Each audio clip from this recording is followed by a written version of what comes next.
Hey,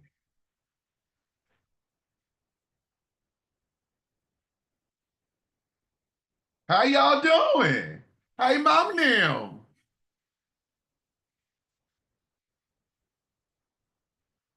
Yep, kids, we finna do this. Yep, we finna do this, kids.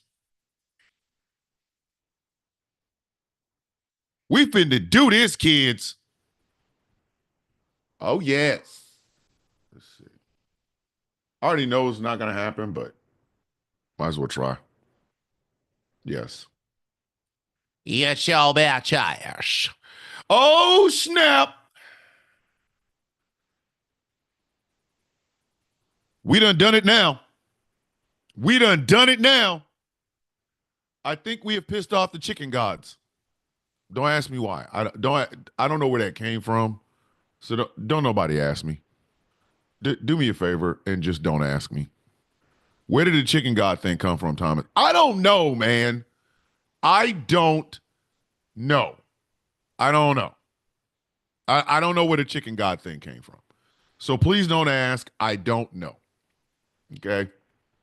So before y'all get ready to go, hey man, where did the chicken god thing come from? I don't know. Okay. It's just me being me this morning. Let me start this show the way I start this show. Man. Good morning, Mr. and Mrs. America, and all the ships at sea. Good morning, boys and girls and children of all ages. Welcome to the sound of coffee. My name is Thomas Bishop. I'm known as the villain. In high school, I was voted most likely to break your woman's heart, even though she's with you. Argue with your mama, don't argue with me. I'm telling you what happened. I'm trying, I'm keeping it real, yeah, I mean. I'm keeping it real.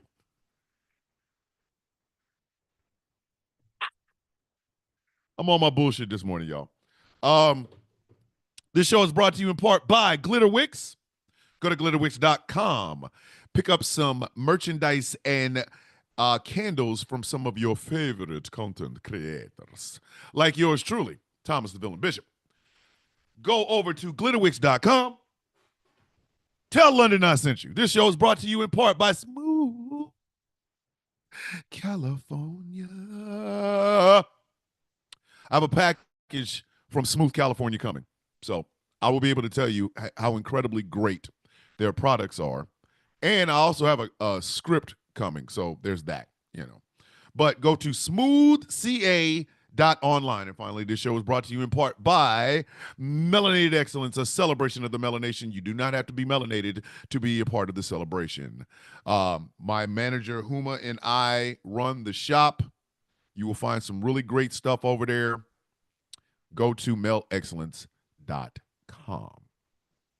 So the other night on The Villain's View, my co-host and I, we all decided to opt out of white people until, after the election. Um, it was not a hard decision to make. Listen, this show is going to be dedicated to all of the Caucasian people that watch this show. First off, I want to thank you. You don't have to be here and you know it, but you are. And I greatly appreciate that. But I know y'all are tired of white people shit. Okay, this is not a secret. This is not some mystery, shadowy thing. Y'all are tired of white people. Literally, y'all, white people look at other white people doing white people shit. Y'all just go, oh, God, I don't want to play here no morning. I don't want to play here no morning. First off, Sound of Coffee crew is what? Tick up in this biatch. But I know y'all are. Y'all might not be able to tell, listen, y'all might not be able to tell your friends or your family members of your coworkers or anything like that. Y'all might literally be like, I can't even tell people how tired of white people I am, because they're gonna look at you funny and go, bro, what the F, man? I get it. I get it. So today is going to be a special dedication to you. Okay. Because I want y'all to be able to feel like you can say these things. You can say them to me. Okay. Comment section is going to be open over in the YouTube chat. If you're on the radio and you're driving to work and you're listening to this, just, put a one up. Like seriously. Like the bloodline, put a one up. Because I know y'all are tired. I know y'all are tired. I know y'all are tired. Like, y'all see white people doing white people shit, and you just be like, God, we were making strides and shit. I know. I know. I know. Do you know how I know? I feel the same way when I see black Trump supporters. I do. And I ain't the only one. There's some black people that see black Trump supporters and be like, boy, Harriet would have left your ass there. Listen, we see black Trump supporters and be like, see, you'd have been one of the ones that Harriet left. But we're open with our shit. We are. Black people, listen, one thing you can say about black folks is we will tell your ass the truth. You ain't got to like it, but damn it, we going to tell you. We going to say it out loud. Polite company ain't got shit to do with that. We'll tell you in a heartbeat. Listen, black folks will tell your ass beforehand, that boy ain't right. We'll see a sellout and be like, your ass a sellout. One thing about being a black man in America is I love my people. I love the shit out of them. I genuinely do. The no filter aspect of American society comes from black folks. We will tell you in a heartbeat, that boy ain't right. That boy ain't right. Wrong with her. We'll tell you the heartbeat. Hey, that bitch wrong. What's going on with her ass? White people, y'all genuinely don't get a chance to do that a lot. A lot of times, y'all have to hide this bullshit. Y'all have to hide it. Y'all got to put it in your stomach, and it gives you ulcers and shit. Because you'll see white people doing white people shit, and y'all be like, I can't. Listen, I'm telling you, white people have come up with some of the best insults towards white people that I've ever heard. I love how people say, well, you're racist to white people on TikTok. White people don't like other white people. What the hell are you talking about? This ain't got shit to do with me. I'm only repeating what they said. Man, listen. Listen, crazy crackers came from white folk. I ain't the one that made that up. I am not the one that made that up. White people did. That damn crazy cracker. Like, I ain't the one that said that. Come on, man. But the reason I'm bringing all of this up and the reason I'm saying I'm opting out of white people, and I know a lot of white people have opted out of white people until after the election is this. This morning, I was awoken. Got up, alarm was on. So while I'm making coffee with my hearing aids in, you know me, I'm watching the TikToks. There was a video of Kenneth Copeland. Somebody sent me this. There was a video of Kenneth Copeland, the megachurch rich pastor, standing in front of Donald Trump, right? Saying that, and this came out of this man's mouth. This ain't me making it up. This came out of this man's mouth. This is what he said. You call him a Christian nationalist, he's a Christian patriot. I'm like, oh, time to tax the churches, time to tax the churches, tax them churches, baby, tax them churches, oh, time to tax the churches. That's what's going on in my head, right? Then he says he has been watching presidential politics for a long time. He started with FDR Meaning Kenneth Copeland needs to go. Like the upper room. Anyway, he said this man is the first president in his lifetime to wear red, white, and blue to the office. Grand Rising, brother Josh.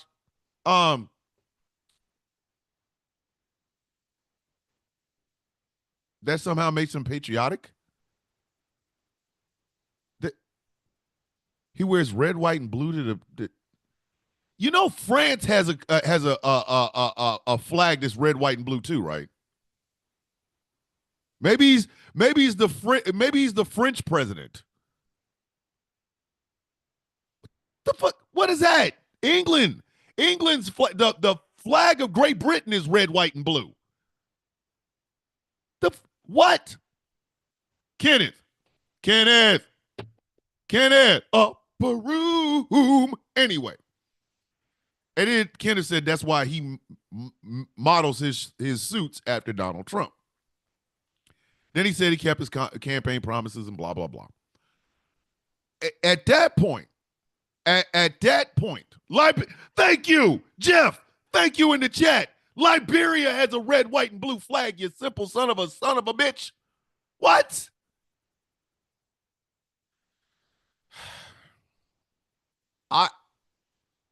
I don't think Kenneth Copeland should have money.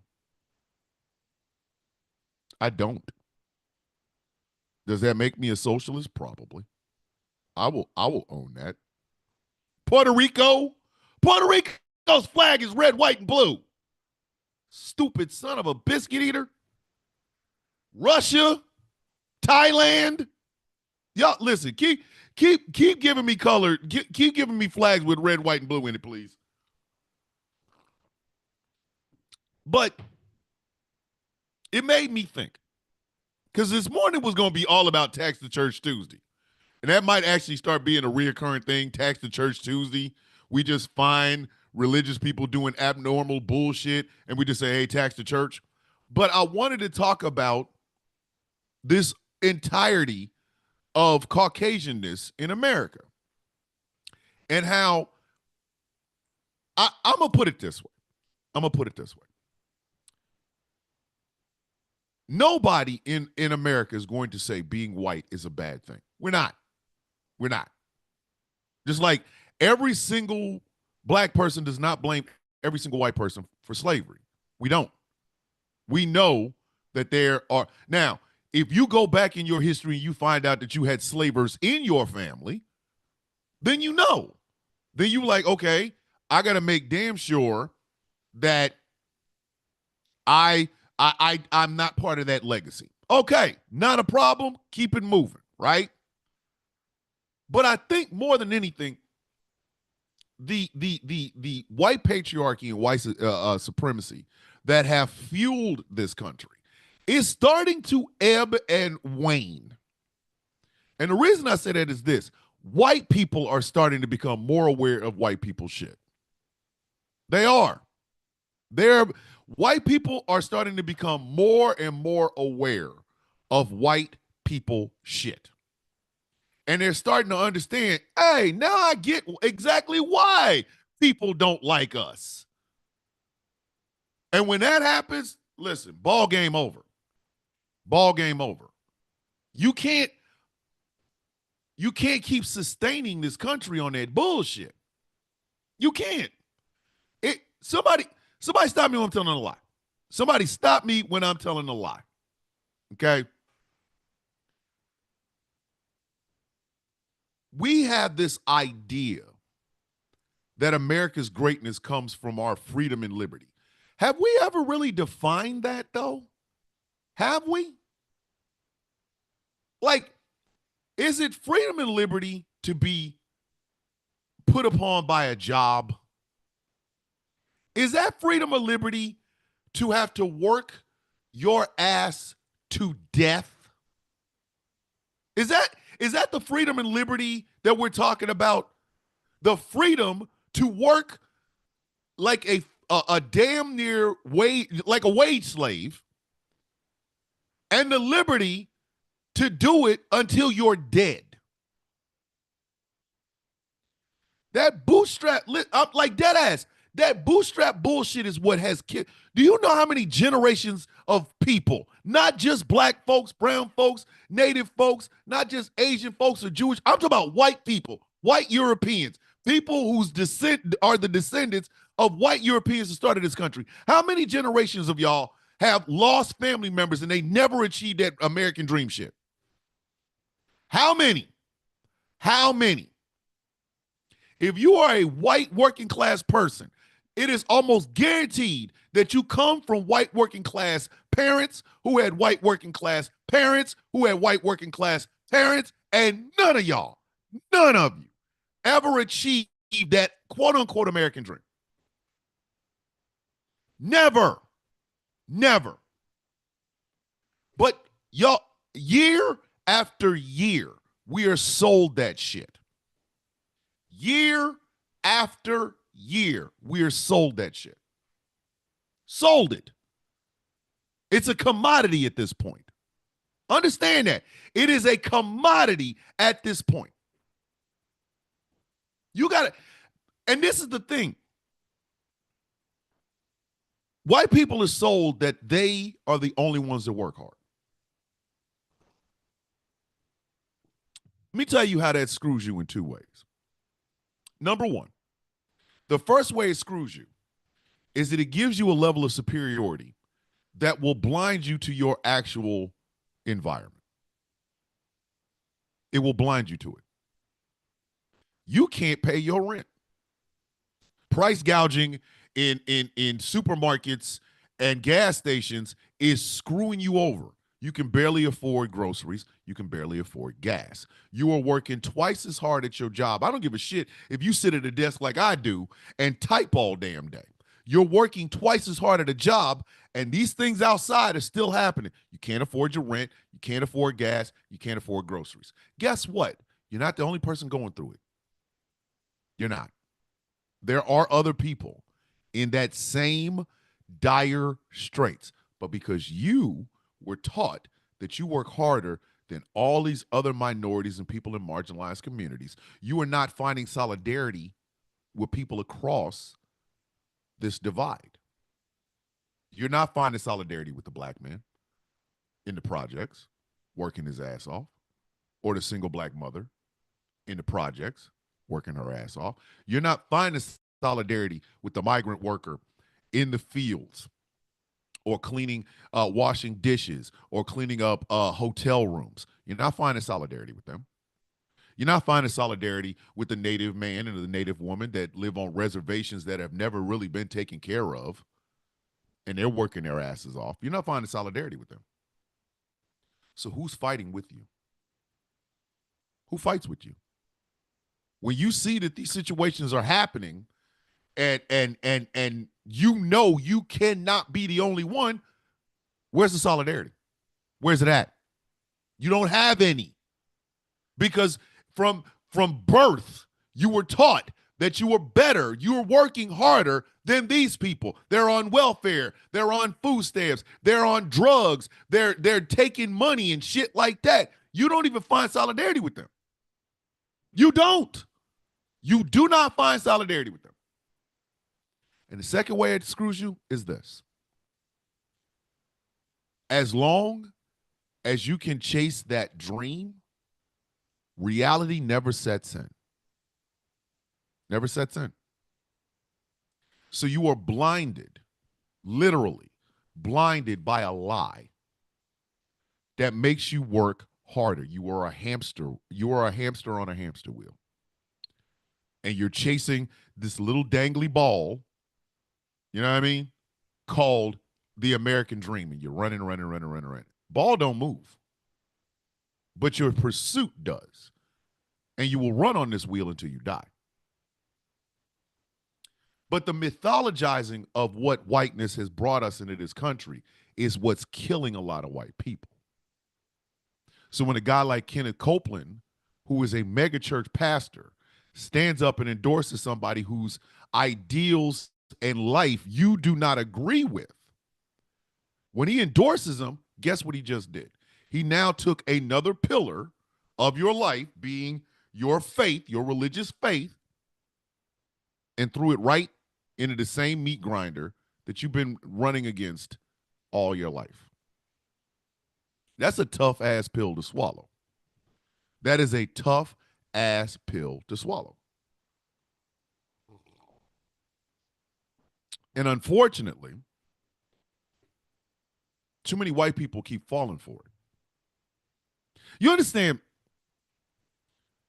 Whiteness is the last that's the last group of people to ever come to the table with the rest of us to fight for better.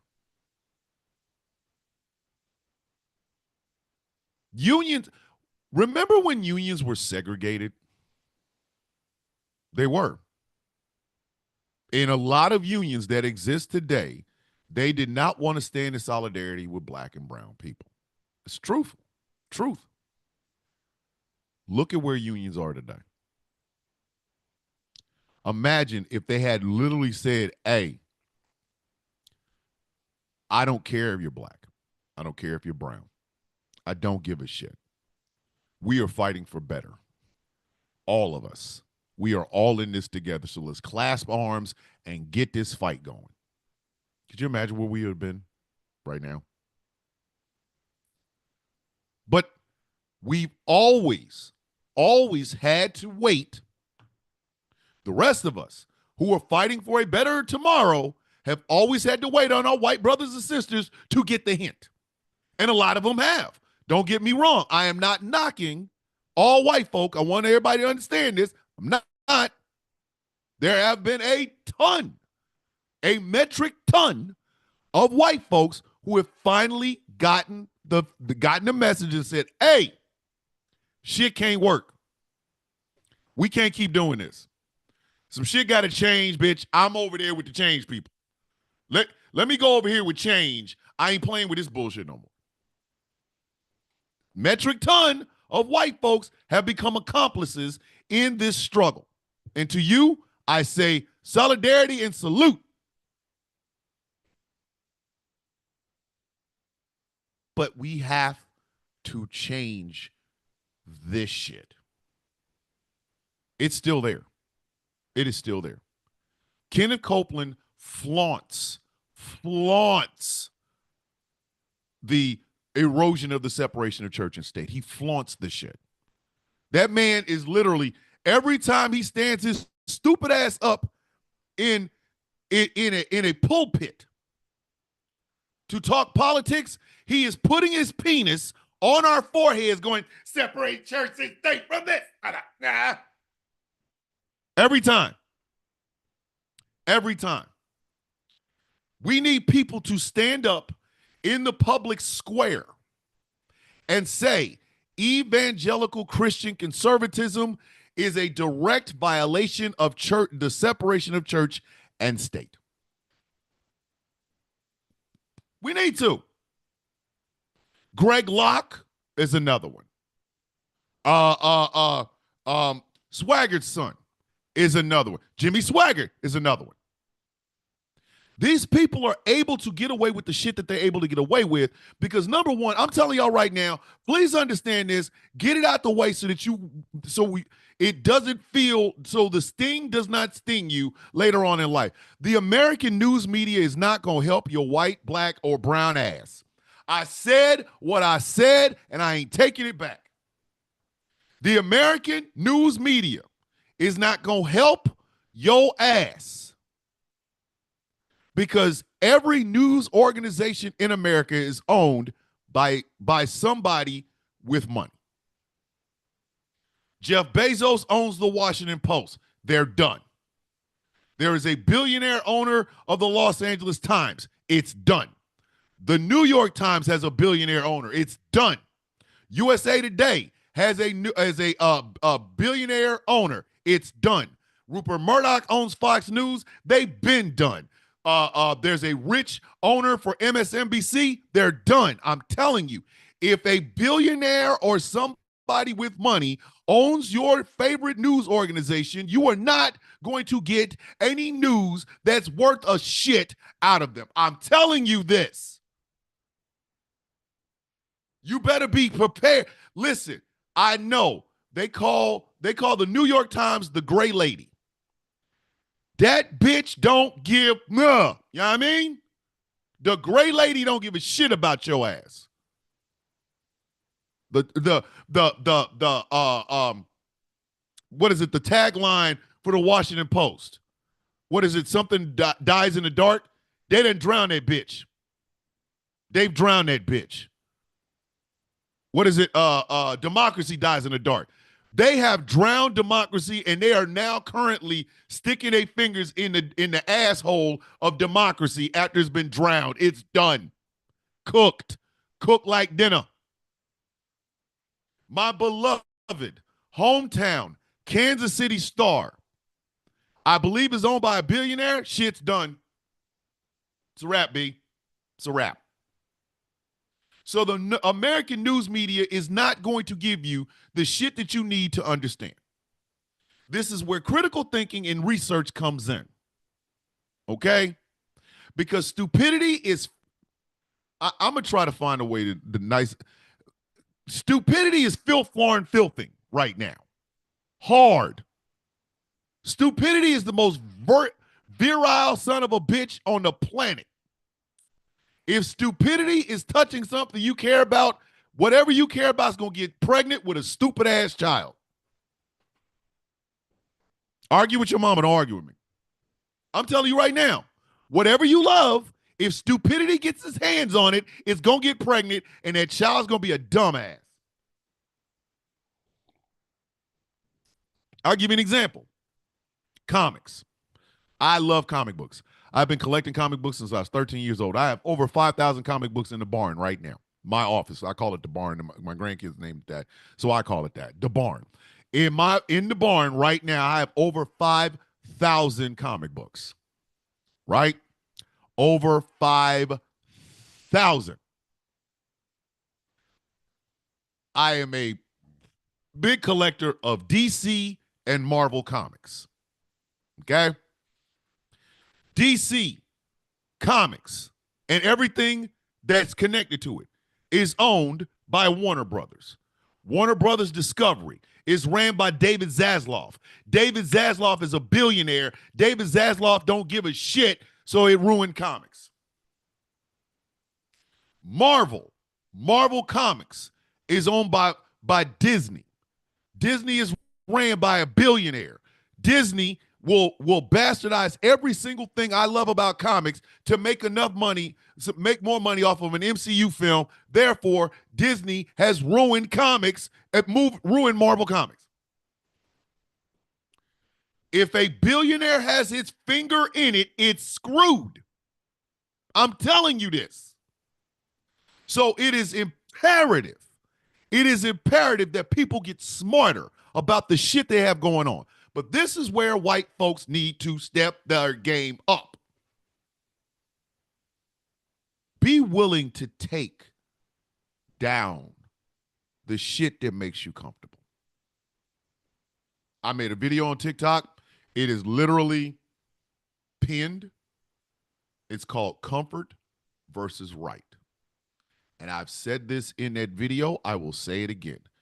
Comfort is the enemy of progress.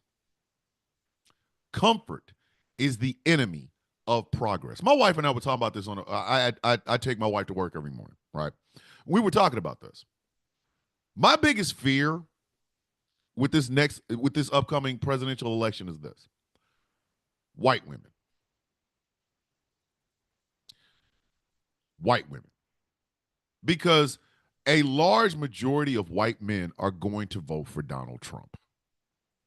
I know white men who have vowed to cut out their tongue and stick hot skewers up their ass while dancing off of a cliff before they'll vote for that man. And to you, I say, salute, brother.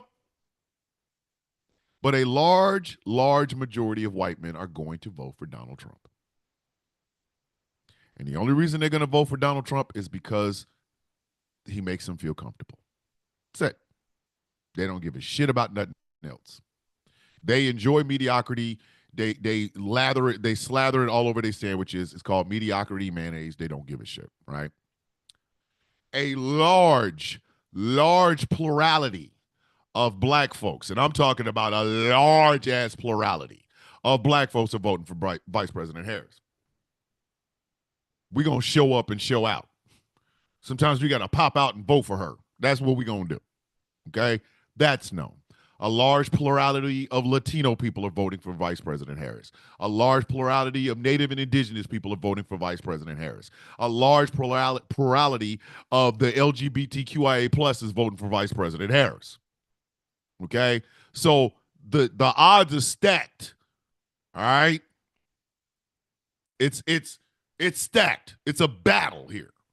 Okay? It's the Super Friends versus the goddamn Legion of Doom. Okay?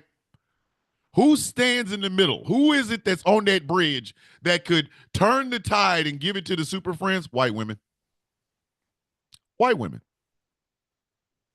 Ain't no use to me lying. Ain't no use to me lying. I know when I get my black ass up in the morning, I know I am not a Steve Bannon black bitch baby. I know this. In fact, if Steve Bannon was within 5 feet of me, I would kick him in his mouth. Steve Bannon couldn't come near me. He could not come near me. That man looks like a hairy boil. He could not come near me. I'd super kick that son of a bitch in his mouth. What are you going to do, fight? He can barely breathe. And even me with bad knees and 2 messed up shoulders, I'm going to put these paws on his ass. You out your damn mind. I would whoop Steve Bannon's ass. So my black ass is not a Steve Bannon black bitch baby. Y'all trust and believe that shit. I don't fall for the okie doke. You can't dazzle me. You can't. Oh, well, look at the stimmy. Stimmy these nuts. You stimmy these nuts is what the hell you can do. So I'm not a Steve Bannon black bitch baby, and I already voted. And I'm telling you right now, I voted against Project 2025 and Agenda 47. Take of that what you will. I can't wait to watch Kevin Roberts slink his punk ass all the way back to whatever bitch ass hole he was in. So I know a large plurality of black folks feel the same way. They ain't voting for that shit. Screw that dude. But it's white women. White women. White women. And this is what I mean by whiteness holding you back.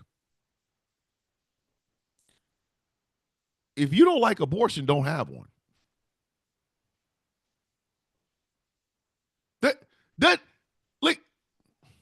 Doesn't it seem kind of simplistic?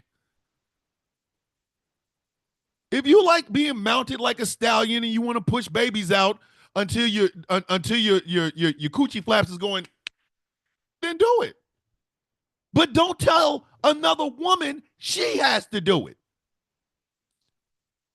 That's like you got a cool ass tattoo. It's a swan having relations with a pelican, right? That's your tattoo. You love that tattoo. Everybody else thinks it's strange. But you love your tattoo of a swan having relations with a pelican. Okay, you can put that damn tattoo all over your body. All over your body. But don't tell another person they got to get that same raggedy ass tattoo.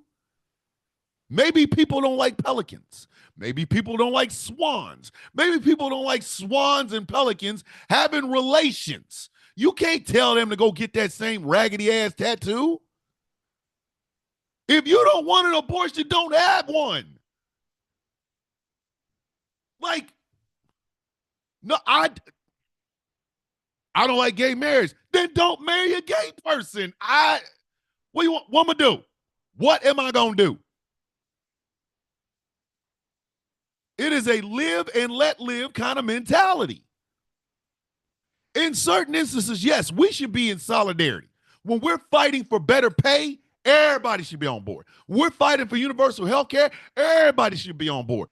When we're fighting for universal pre-K, everybody should be on board. When we're fighting for the rights of women to control their own bodies, everybody should be on board. When it comes to personal issues like where you stick it or what happens when it pops out, I don't give a shit.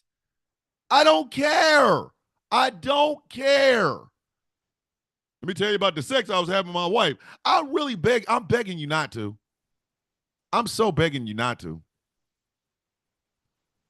If I came on this show in the morning and said some shit like, hey, let me tell you about the hot sex me and my wife had this past Friday, this shit would be shut down by YouTube.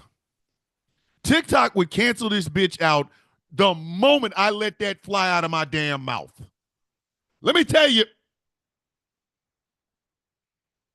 you got to go.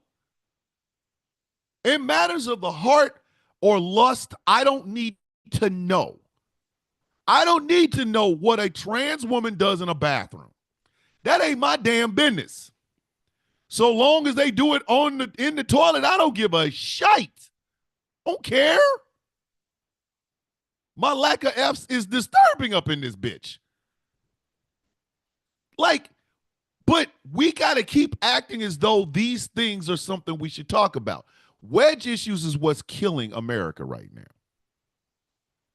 Because you can wake up in the morning and go, hey, I want better pay, universal health care, and free college education. Walk out your door. I want universal health care, free college education. Universal health care, free college education. And then somebody will come up and go, hey, did you know there's a trans woman in the bathroom? Now you got to stop and go, I don't give a shit. I don't care. I don't care. I don't care. Like, but you keep trying to go, universal health care, free college education. It's the wedge issues that keep getting us caught up. And wedge issues, and I'm going back to why I'm opting out of white people, wedge issues is what traps 90% of white folks. That other 10% see that shit for exactly what the hell it is, and they go on about their business. If you have an opinion about gay marriage, you shouldn't, especially if you ain't in a gay marriage. If you are in what's called a heterosexual marriage, why the hell do you give a shit about homosexual marriages? Why? You care because somebody told you to care. Trans women have been going into bathrooms, taking shits and pisses for decades. It's only now that it's a problem. Only now. Why? Because somebody told you to. This is what I mean, but when I say you are going to have to do the work on your own. The American news media is not going to save your ass. These people are going to give you what the billionaire class wants you to know, and your dumb ass is going to be out here arguing about shit that don't fucking matter. Excuse my French. I know I'm not supposed to cuss on this show before 8 p.m. Eastern Standard Time. Yes, Angry, I am killing you, Smalls. I am. But let's just be dead ass honest about this, ladies and gentlemen. Sometimes you have to tell the truth in order for it to flourish. And my problem is always going to be when the rest of us are on one page, white folks are always on the other page. Always. They are always on the other page. And that's the problem. Y'all got to stop being on that other page. That shit is not helping you. That other page is not helping you. Please understand, white folk, that other page is not helping you. You are getting nothing out of it except for the same old tired ass bullshit. If you are in a former mining town in West Virginia, I want you to listen to me and listen to me very closely. The mine owner don't give a shit about you.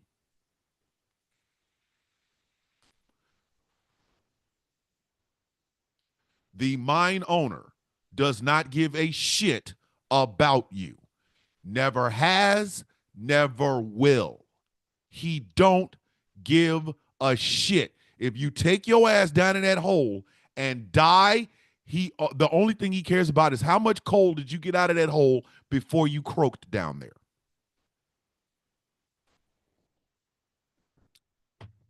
How much?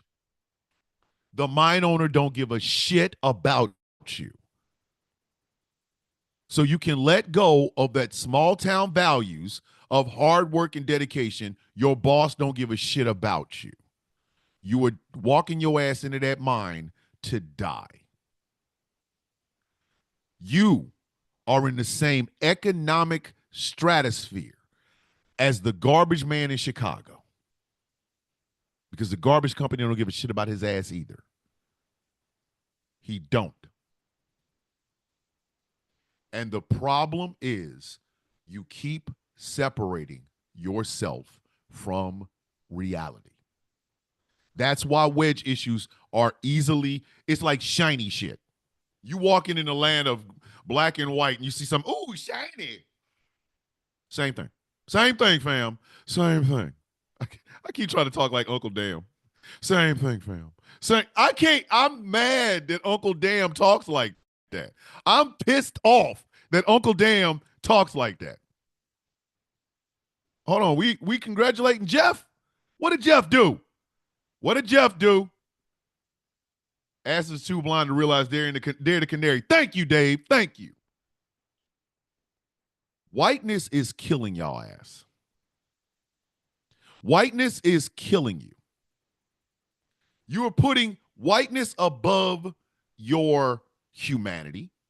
You are putting whiteness above your need to be, to survive. You're putting whiteness above your children's future.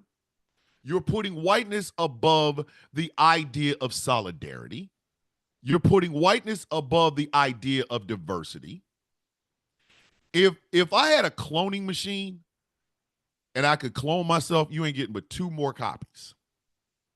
That's it. That is all you're getting.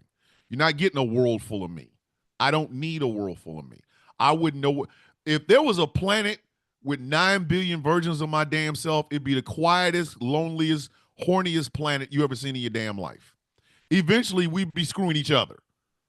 And then some of us would be repulsed by it. Be like, I can't believe I'm screwing myself. I'm going in the house. A planet of 9 billion depressed, black fingernailed, earring wearing, horn dog, nihilist black Thomases. Y'all ain't ready for that. This planet would not survive. Just telling you right now. Same thing, fam. I'm telling you right now, hey, I'm going to tell Uncle Damn I can't stand his ass because he has that voice. Hey, anybody want anything from the store? 2 clips, same minute. 2 clips, same minute. Hey, Angry, remind me to tell Uncle Damn I'm jealous of the smoothness of his voice. My voice sounds like James Earl Jones and Darkseid are having an argument with each other. He over there, same thing, fam. Same. It's the same thing, fam.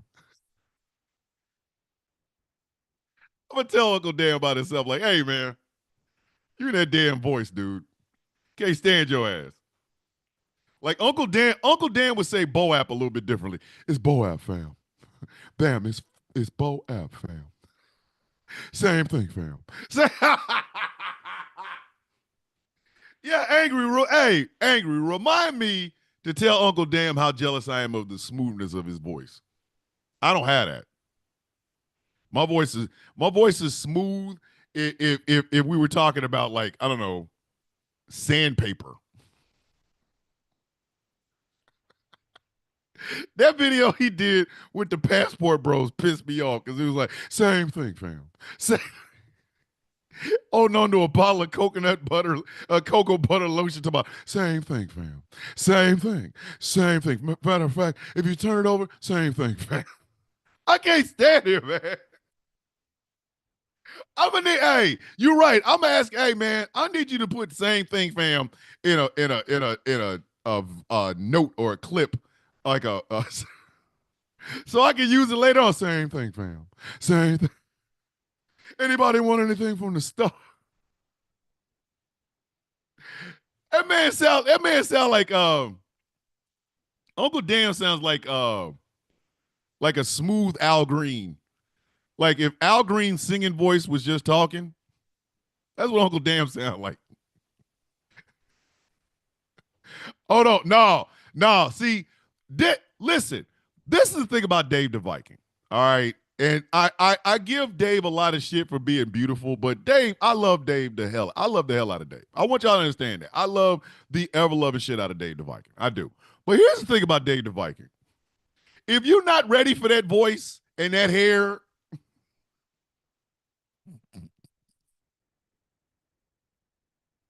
listen, Dave, Dave the Viking will make you drop panties. I'm serious. Like, you flipping through TikTok. Here comes a Dave the Viking video. And he's at peak Dave the Viking, okay? The hair is herring. He ain't got it in a ponytail. It's draping over his hair, his head, right? And then he opens his voice and goes, "Hey, has anybody ever thought about how peanut butter and jelly just go together so well?" Panties and drawers are just flying off and shit, right?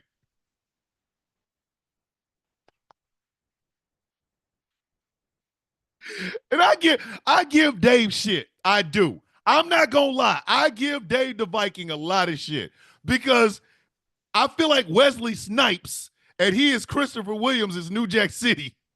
But I love him. I love him. Always loved you, pretty mother. Nah.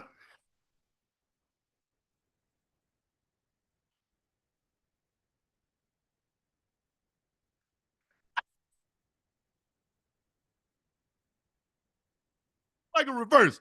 I always liked you anyway. You pretty mother. Nah. Meanwhile, my black ass comes on, and I listen. I was on. There'll be a new episode of Who Effing Cares with myself and Bree today. I got to edit it. After the show, I'm gonna edit it and I'm gonna post it and shit. But I was talking about I was talking about that last night on the podcast with Bree. I had to earn being sexy, and this shit is a job. Y'all listen. I I try to listen. I don't. I know I come from an ugly man's background. Okay, I was an ugly kid. I'll be the first person to say that. I had a father with my the Saint, my brother the Saint knocked out my tooth. This tooth right here is fake. Okay. But when I was a kid, we was playing around. Now, mind you, I pulled his arm out of the socket. I have. He had to do that Mel Gibson shit. Ah! But we were kids. So we got payback like years later and knocked my damn front tooth out. Well, my father was a cheap piece of shit and put a silver cap over the top of it. So from what? I was 6, 7, maybe 7 until 1992 when I went into the Navy and got it replaced. I've always had a silver tooth in my mouth. And it made me feel self-conscious about myself because it wasn't like the cool grills with the diamonds and shit in it. It was a cheap ass. It was like, and people would listen, I could never, I always had to like temper my when people are roasting each other and shit, I always had to temper mine with the knowledge that I have this big ass silver tooth in my mouth. So people were like, "Yo, man, take that aluminum foil out your mouth. Why your mama put that aluminum foil?" And that jokes was just forever. So I had to be like Eminem and like step my game up and shit. So my insults had to be a little bit more. Like I couldn't go after their mother or not like that. But I had to, jokes like, "Hey, why the back of your head look like a mountain?" You know what I mean? Like I had to say shit like the back of your head, the back of your head look like rough road. And people were laughing shit, So I had to learn because I had this tooth in my mouth. So I've always been self-conscious about the fact I was an ugly kid. I was an ugly kid. I ain't gonna lie. I'm not gonna lie. When everybody was getting Jerry curls, I had my father's grade of hair. Meaning Jerry, listen, they put a Jerry curl in my hair and that shit got sucked in. Like, no Jerry, no curl, no nothing. It was just straight, just South Carolina hair, right? Dillon, South Carolina hair. So my mother had to literally perm my shit. Perm it to relax it. And I thought I was the shit. I get up in the morning and pour so much activator in that damn hair. Greasy bastard. Everybody else walking around here with Ready for the World, Jerry curls, and I got a perm.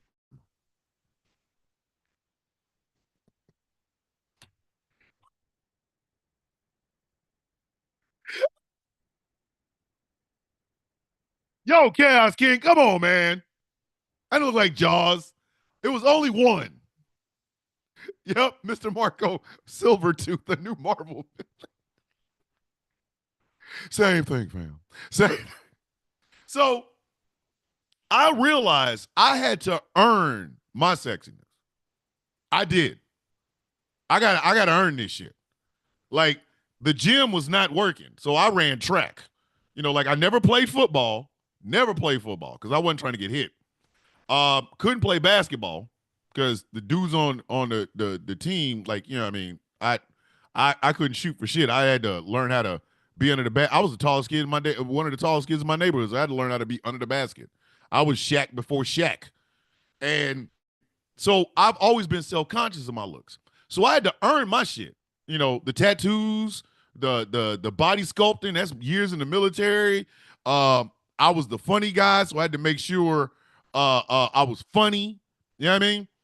And that's what women was like, oh my God, he's attractive. Because I made it that way. Dave comes in and just like Dave will walk in the room and be like, God.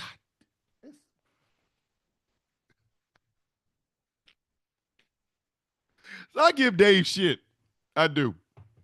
That's that's one of the beauties of the Villains Guild. We give each other shit. We do.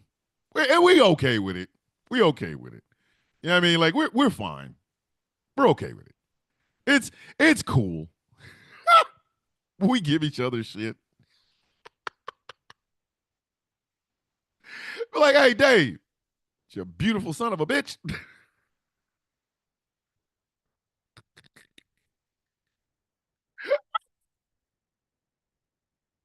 Listen, the first time I ever met Dave the Viking, like I saw one of Dave the Viking's videos, I was like, God damn. Like why are they still making that model? Shit. I ain't got it, and I'm married, so I'm like, I can't be single. I said this. Jason Momoa got famous. My ass was regarded as Lebowski before that. See, Dave wrote in on the Jason Momoa Kyle Drogo shit. That's that. Listen, come on, man. Call Dave Drogo.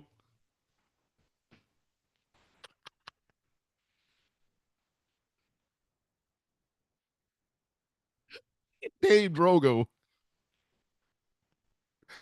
Now you got to learn Dothraki.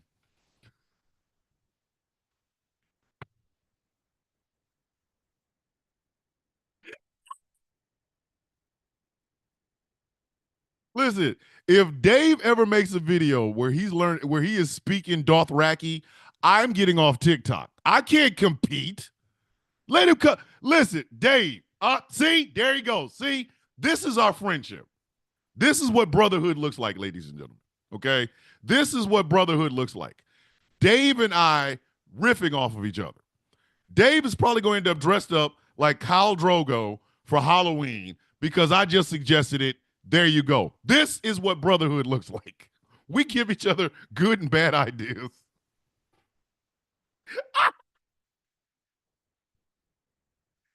Hey, the Viking go out there speaking Dothrak. If that happens, some of y'all are gonna lose y'all girlfriends. If Dave the Viking goes out on Halloween dressed up like Khal Drogo, it's over. He's already got a trident, so the Aquaman thing is done. But Aquaman had on a suit. Let Dave walk out his house shirtless with the shit all over him.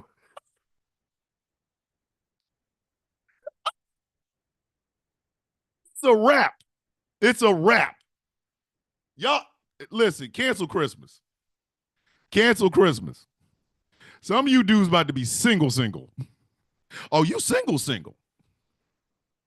What happened? Some dude dressed up like Khal Drogo walked past my girlfriend and she left me.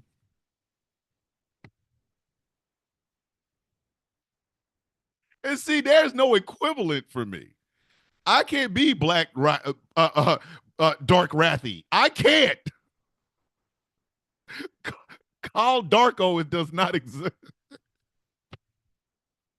So I gotta pick a character from Idris Alba's discography. So I picked Luther. The de- the depressed the depressed cop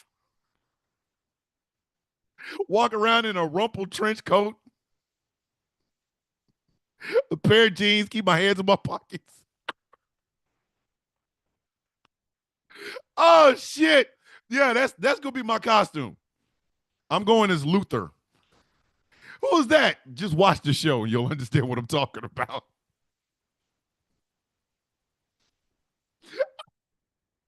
My wife is gonna dress up like Alice. Again, if you haven't seen Luther, none of this shit is gonna make sense to you. But trust me when I tell you, I'll I'll go dressed up as Luther.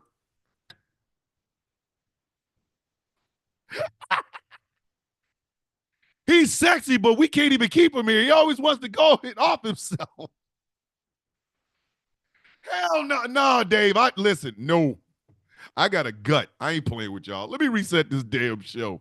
Um, This is a thoughtful Tuesday version of The Sound of Coffee on Ghost Claw Productions Radio. If you want to hear me but don't have the time to see me, go to gcpr.live. That is gcpr.live, and there you can hear myself and every other great host that we have on this radio station. Remember, Ghost Claw Productions Radio or gcpr.live. Tune in. You never know what you're going to hear, especially when it comes to The Sound of Coffee. The show is brought to you in part by Glitterwix. Go to glitterwix.com. Check out the hottest, freshest, newest scent on these candle streets. It is called Villainous. It is inspired by yours truly, Thomas the Villain Bishop. 18 bucks, glitterwix.com. The show is brought to you in part by Smooth California skincare products that will make you look and feel your absolute best self. smoothca.online. And finally, this show is brought to you in part by Melanated Excellence, a celebration of the melanation. And you don't have to be melanated to be a part of the celebration. We have great stuff over there. You should go check it out. I have 2 t-shirts from Melanated Excellence. I'm planning on picking up a hoodie and a coffee cup. They've got some great designs. Huma, my manager, actually creates those designs.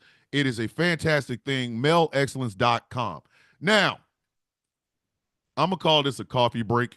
So just give me 2 minutes, please.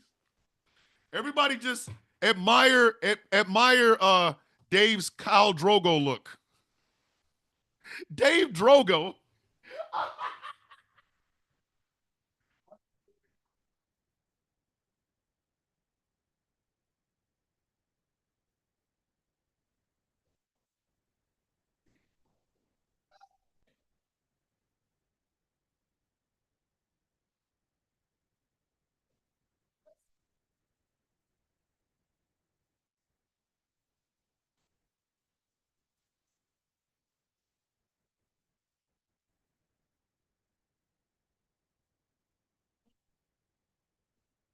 Banging this morning, baby. My dog Jersey is sitting underneath my desk. She wants to be the executive producer of this show, and I won't let her. Love you, Jersey. Like I'm not. Nah, Jersey, you can't be the executive producer of the show. What are you talking about? So now I gotta find Dothraki on the. Listen, the day Dave the Viking does Dothraki in a video and like he translated, like he goes in and speaks in Dothraki. But then when he gets ready to post the video, he puts captions on. And then he goes through and writes out everything that he's saying. Every dude in America might as well just hang it up. We are all incels now.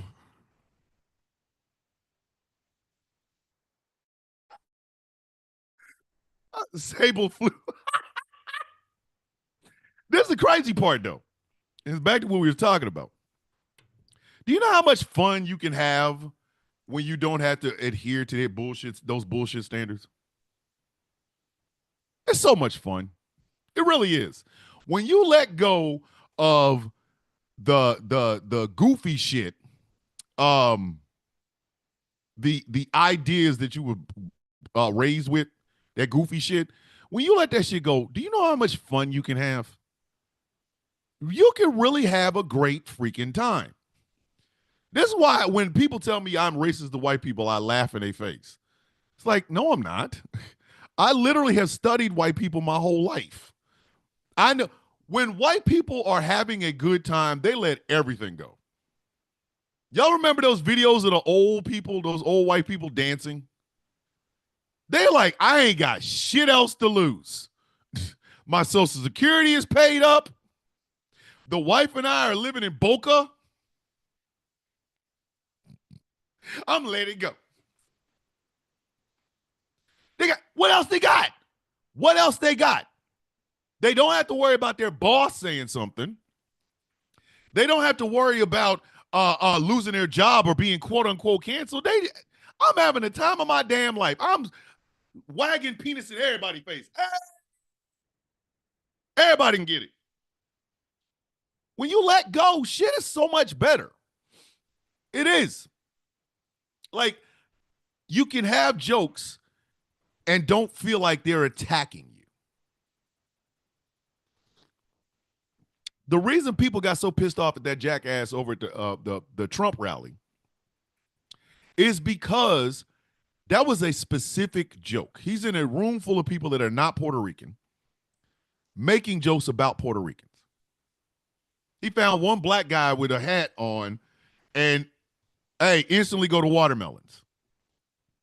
You know what I mean? Like, that's that bullshit. That is that bullshit. It makes everything else that you're about to talk about irrelevant because you have already set the stage for some bullshit. Like, and I'm going to talk about this in a video form later on today.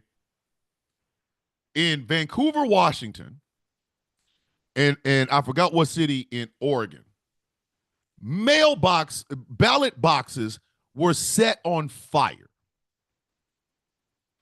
Burned up. Just set on fire. And come on now. And then the media saying we don't know if the two incidences are related. It doesn't matter if it's related. It doesn't. Somebody is trying to stop what should be happening, which is the election of the first woman president and woman of color president in United States history. That's the only reason you set a ballot box on fire. But that right there in and of itself, number one, that is a federal crime. And whoever did that shit, y'all ass you're going to jail. You're going to jail. You're going to jail.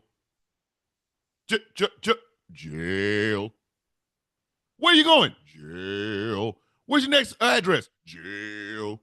They're going to put your ass in the Supermax. You know what I mean? But more than anything, that is people trying to stop the flow of progress. A lot of what passes for whiteness in America is about stopping the flow of progress. No one stays on top forever. Ideas come and go. Better ideas are formed from the ideas that are left in the first place. From this badass idea, a better idea was formed. So the flow of progress, the flow of time goes forward. The shit don't go back. But there are people who are hell-bent and determined to keep this shit exactly where it is. And that's what that impediment is like. It's like plaque, which is what brings a stroke. A piece of plaque will get off into a capillary or artery or something. Next thing you know, you have a stroke. It's the same thing. Same thing, fam. Same thing. Uncle Dan. But to stop the flow of progress means you're okay with the status quo and you want everybody else to be okay with the status quo. I'm sorry, I don't. I told everybody, y'all got me for about 20 years. On the national scene, I now have a national and international following or people are seeing me around the world, okay? I got into this shit late. I got into this shit in my 50s, okay? The reason I don't brag about how big my damn platform is on TikTok is because I built that shit organically. That is person by person. I never bought it. I never bought a person. I never bought a follower or nothing. And I've never tried to play a character. I've always tried to play myself. I've always played me turned up to 11. But one of the other things I said early on is I'm not going to be here when I'm 70 and 80 years old. I'm not. And I'm not talking about death-wise. I'm talking about idea-wise. I might hang this whole damn TikTok thing up at 73. That might be it. This is the last video I'm going to make. I would run the radio station from the shadows. I would find another dynamic host to put in with the Villain's View or Superplex Party, whatever. At 73, I am done. Because at 73, my ideas should not be everything that everybody runs on from this point forward. I don't want that. Yesterday, for shits and giggles, just because I could, I finally made the platform for the Raven Party. Finally. I have it listed out. Big ass, long ass list of what the Raven Party stands for, the foundations of what the Raven Party would be. Then my wife, after I showed it to her, said, here's a way to make a political party. So I might just do that. But y'all got me for 20 years. Y'all got me from January, what is it? I made my first TikTok video November 4th of 2020. So y'all got 20 years. November 4th of 2040, if I'm still alive, I'm not making any more videos. I will not be on any more radio shows. I will not host any more podcasts. I'm going to sit my black ass down and enjoy coffee every morning. The Sound of Coffee will be hosted by somebody a lot younger and a lot more dynamic, because I don't think my 73-year-old ideas or 70-year-old ideas should be what everybody runs on. I don't. I think progress should come from here. Here's the fertile soil. Something grow out of it. I'm gone. Y'all don't need to hear from me. At 73, y'all don't need to hear from me. Nobody here needs to hear from a 70-year-old man. We don't. But going back to whiteness, they're used to that. These are our elders, and they should just listen. We should listen to them. No, you shouldn't. Hey, Peter. We can't flag on to play that just yet. Yeah, nope. Can't flag on to play that just yet. We got to see what they're going to be doing. And it's like, I create a political party. I start with local elections. You know what I mean? Yes, I am. Tomorrow morning I will be back on TikTok. I don't know for how long, because I know how they are. They like to ban my lives just for me saying Batman sucks ass and shit like that. So I don't know. But I will be back on TikTok the first thing in tomorrow morning. But this is what I mean.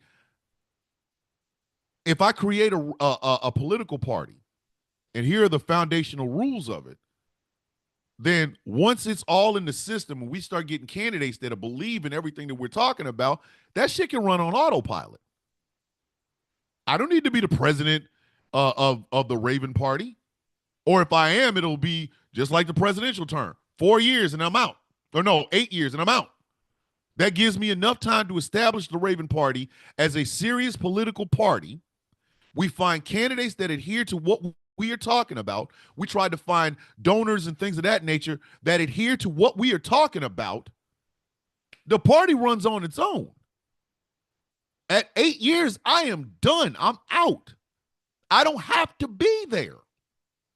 Because I believe life is organic. Okay? This is an organic thing. This is an organic thing. Okay? I came up with a concept called the Sound of Coffee. Angry made this. Angry made this whole background. Right? I'm the owner of a radio station. We said, okay, we need a morning show. So we'll do a morning show. Hey, we'll call it the Sound of Coffee, blah, blah, blah. Anybody can sit in this seat.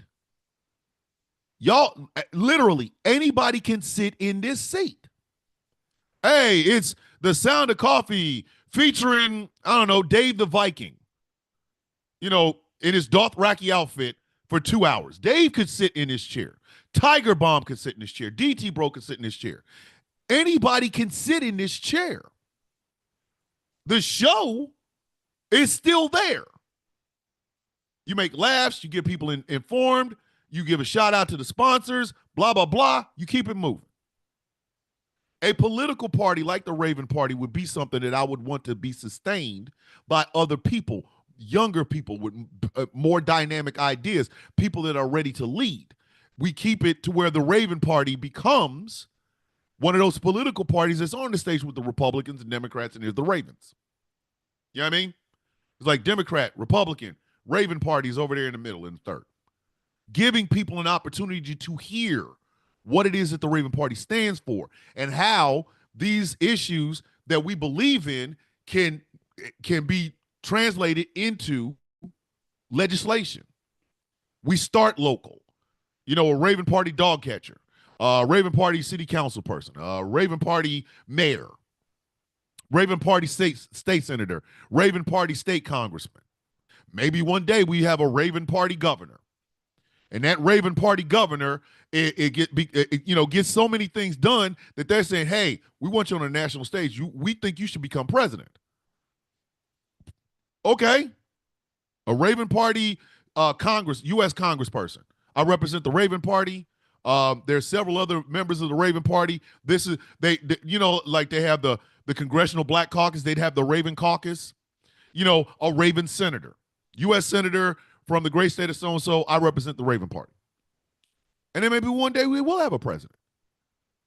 But I don't need to be here or in the mix of this shit for that to happen. I don't need to do that. That's the whole point. Ideas are meant to be, they're organic. They come up. If you are a white person that wants to just sustain the bullshit that you've always been able to get away with, why the hell are you even here? You are stagnation. What scares me so much about this next presidential campaign is that there are so many ways that this shit could go wrong, and we could be stuck for a very, very, very long time. I said this in a video. It's going to take at least a generation, possibly two, and maybe even three to get the stench of what we're doing from 2016 to 2024 out of here. This shit is going to take a deep cleaning. And it's also going to take a bit of honesty on our part. You know what I mean? This is going to take some soul searching by white people. I know I'm not picking on y'all, but let's just be honest. This is going to take some soul searching by white folk. I mean, seriously.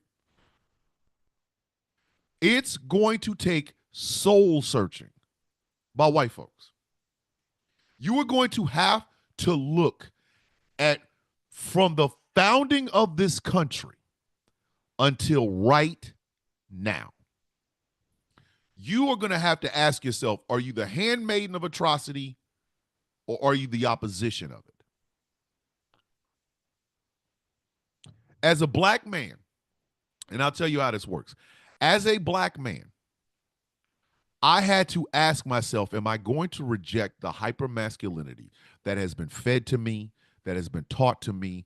It's been in my music. It's been in the television that I watch. It's been in the movies that I admire. It's been in the people that I've looked at. Am I going to reject this hypermasculinity and become more of a humanist? Or am I going to give into it? And there was never a doubt that I was going to move forward. I rejected it outright. I rejected it subtly. I rejected it in different ways, but I have rejected it. It caused me to actually look at my life realistically. The day I got out of the military, my last day in the military, I said, I have to deconstruct who I am. I have to take the 50 years of life that I have lived, and I have to deconstruct it. It's going to be ugly. I'm going to hurt myself. I'm going to cry. But I have to do it. So I broke my life down to parts. I literally started with the parts that were there. Now, the foundation of the person is this. My name is Thomas McCormick. I am the second oldest child and oldest boy of Robert and Martha Ann McCormick, both of who have passed away. I have 3 sisters and 1 brother. Okay? There is the foundation of who I am. I am a father of 4 children. I married a woman who had 4 children. So therefore, I am the father of 8. I have grandchildren now. Both my oldest son and my other kids, my stepkids, have children. So I am a grandfather. Okay. I am the husband of Laura. We have been together in a relationship for over 20 years. We have been husband and wife since 2007. Okay. I'm a father, a husband. I am a brother, and I am a son. Okay. That is, and that in that literally in that order: father, husband, brother, son. There's where my starting points were. And then I took apart everything else. I have been a philandering mother puss bucket. I have cheated on almost every woman I have ever dated. I have. And I have used flimsy excuses as to why I did it. But I have cheated on every woman I have ever dated. I have. As ugly as that is for me to say, it is absolutely true. I have female friends that I have slept with. I have. Some of them are no longer friends. Some of them are still friends. I am still very good friends with my ex-girlfriend. I am still very good friends, or I was still very good friends with my ex-wife who has passed away. I could call Brina anytime I wanted. We could talk about anything. But she was my ex-wife, and I did cheat on her. I'm not going to sit here and lie and try to pretend like I did not. Right? I am a leftist, meaning I do not adhere to Democratic policies because I see the flaws in the Democratic Party, starting with the fact that they still believe in this new Democrat Bill Clinton bullshit. So no, I am not I am a registered leftist. My policies are left of the Democratic Party. I vote Democratic because there is no other option, because I will not vote for Jill Stein. She can Jill Stein these nuts. I don't like that woman. I've never liked that woman. I don't like her face. I don't like nothing about her. So Jill Stein could not get me to vote for her, even if she paid me and then showed me her boobies. I don't give a shit. Jill Stein will never get my vote.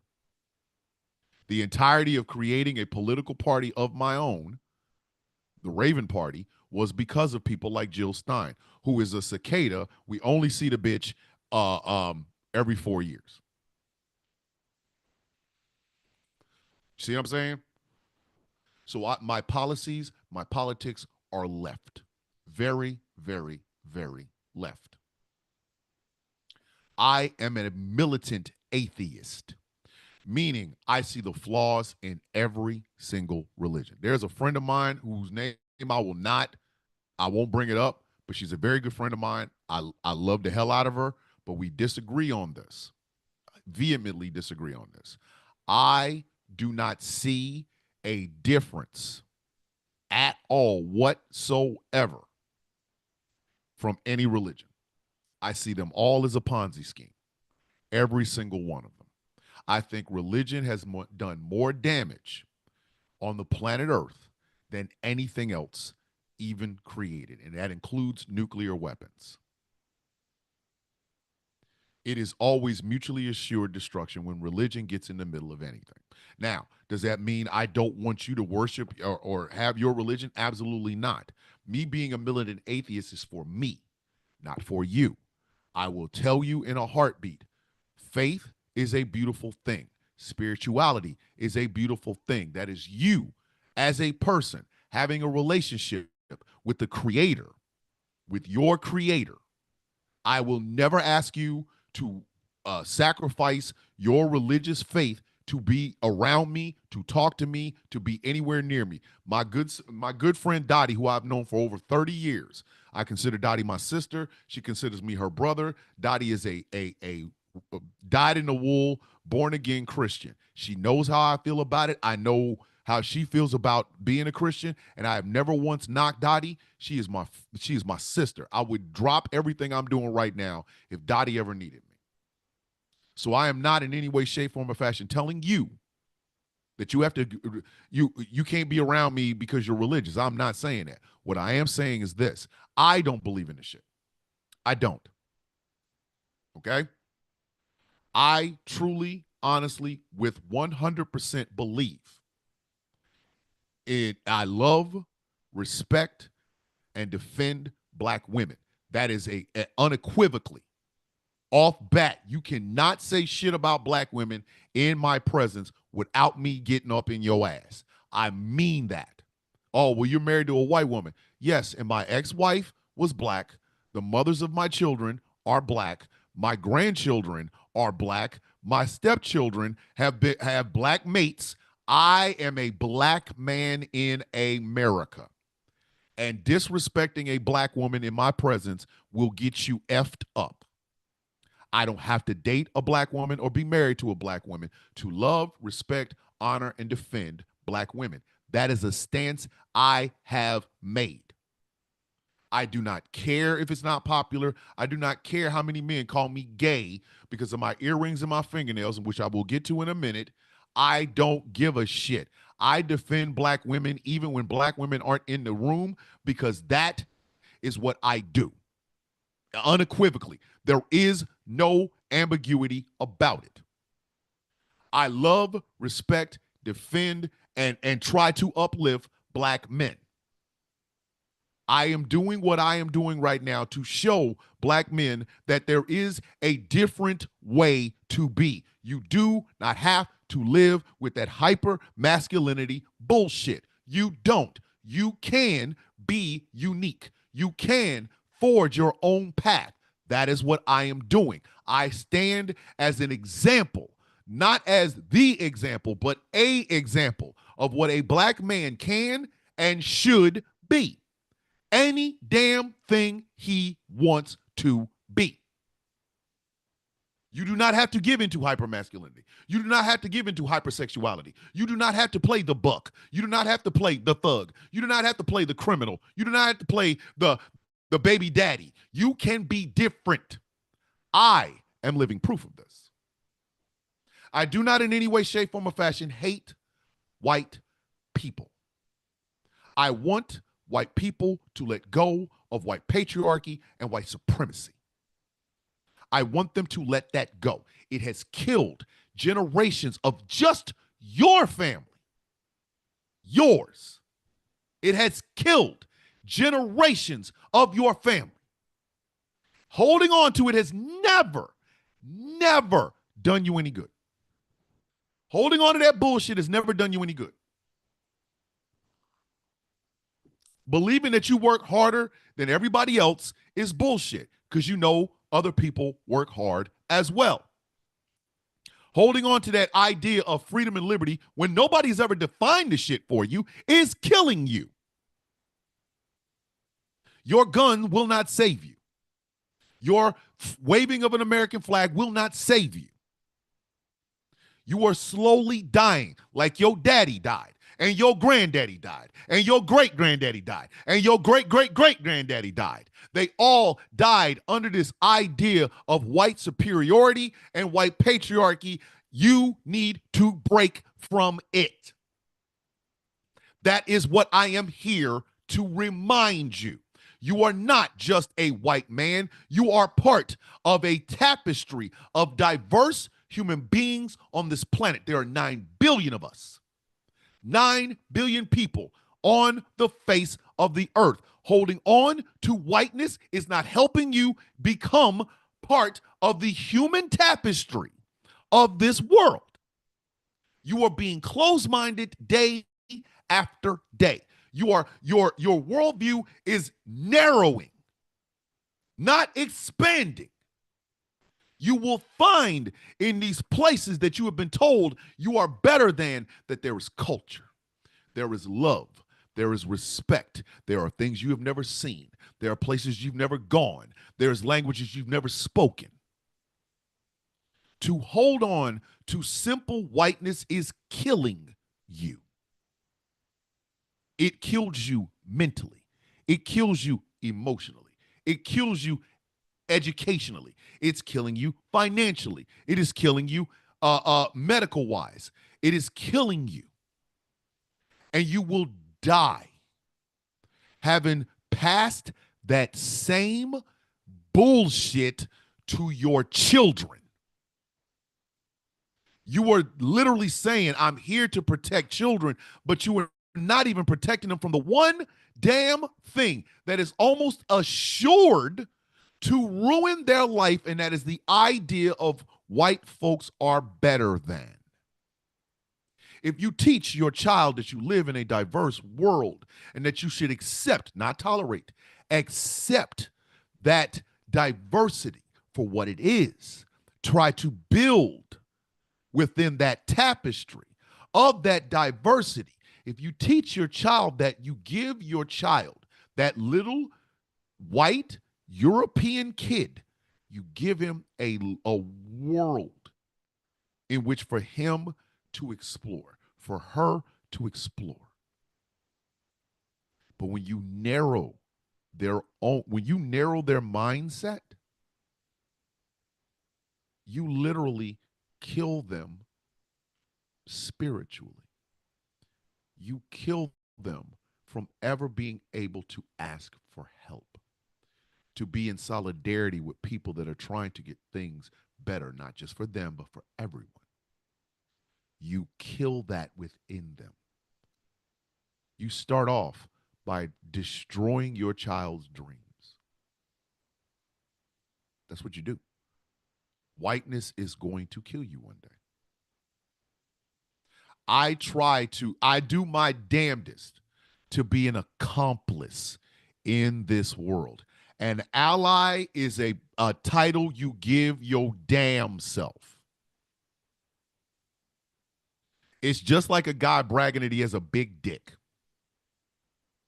If nobody else is bragging about it, then it's something you gave yourself. Allies are easy to make and easy to get rid of, because an ally will not stand in a hot kitchen. They're going to bone out because they're thinking of themselves. However, an accomplice isn't just standing in that hot kitchen. An accomplice is trying to get the heat turned down. Any idiot can be it's just like they used to say, any fool can make a baby. It takes a real man to be a father. Any idiot can be an ally. It takes true work and sacrifice and self-reflection and introspection to become an accomplice. I am an accomplice for women's body autonomy and women's privacy. I am an accomplice for the LGBTQIA plus community, meaning they never need to know what I say on my day-to-day walk in life, but all they need to know is I'm out there fighting and you ain't never gonna see it. If you do see it, you are like, oh shit, he really is about that. Yes, I am. I am always willing to risk everything that I have for what I believe in. Now, mind you, this took a year for me to break all of this down. An entire year. And if you followed me on TikTok in that first year, a lot of the shit that I was saying and a lot of the ways I was saying it was really angry. I was pissed. But it wasn't that I was angry at what I was talking about or the stitch or the duet or the comment or whatever. I was going through it with my damn self. I was going through it with me. I was fighting my ass off. Can I keep that? Nope, it's not working. It's not going to help you. But damn, I mean, can I keep a little bit? No, you can't. That shit is going to kill you. And literally, it made it to where that second year When I started to rebuild, if you notice, year 2, shit was a lot calmer. Shit was a lot. There was a lot more jokes, a lot less vitriol. I think it was year 2 that I finally said, hey, this Villains Guild thing, what are we going to do with it? And expansion happened. We started to solidify what it meant to be a villain in 2020, whatever the hell. We started to really, literally coalesce around that idea. We started to find different people who exemplified that. The second year was when I got the radio show. I went on, I was on Jeff Kennedy's show. Hot 101 had a spot right behind Jeff. Jeff said, hey, you want a radio show? I was like, hell yeah. You know, and the villain's view was born. I had 2 co-hosts in the beginning, and right now, you know, both of them are gone, but they're still a part of the, well, one of them's still part of the guild. The other one is not. I don't even speak to him. But that second year is when things started to change. That's when a lot more of my content started to be more educational, not less, more. I started to talk out a lot more about things that I believed in, things that I was passionate about. That's when I literally started to make those fights against what I saw as the status quo, which is literally a plaque buildup in our capillaries and arteries that it will eventually come to a stroke. I started to say things that people genuinely believed, but they didn't have a voice for it. It was when I realized, okay, this shit's growing. At 500 followers, I was like, oh, wow, this is great. 1,000 followers, I was like, oh, shit, it's getting big. 10,000, I was like, all right, wait a minute. 100,000, I was like, yo, wait a minute. This is getting big. And I started to really honestly ask myself, what kind of content am I going to put out? Is this a character or is this the real person? Well, goddamn it, it's the real person. This is all real. Listen, people like, I can't believe that you do all of your videos in one take. I'm like, yeah, I do. Because these are the things that are coming out of my head right then. When TikTok said you can have a 10-minute video, I was like, all right, cool. That gives me 10 whole minutes to be able to talk about what I'm talking about. Yes, it is time consuming, ladies and gentlemen. Watching one of my long ass videos is time consuming, but they're educational. Sometimes they're funny. Sometimes they're an angry rant, and that's perfectly fine because sometimes you need to hear it in different ways. I started to look at society as a whole a bit differently than I do right now. Than I did. I went back to painting my fingernails. Let me tell y'all the story behind the black fingernails. I had a very good friend by the name of Anya Whitley. Okay. 1998, I lost my father. August 18th, I lost my dad. And it broke my heart because I had always had a weird relationship with my father. I think we were better off towards the end, but my father and I's relationship was always something different, right? My brother loved him. I loved him, but I was really angry at him. So 1998, August 18th of 1998, I lost my father.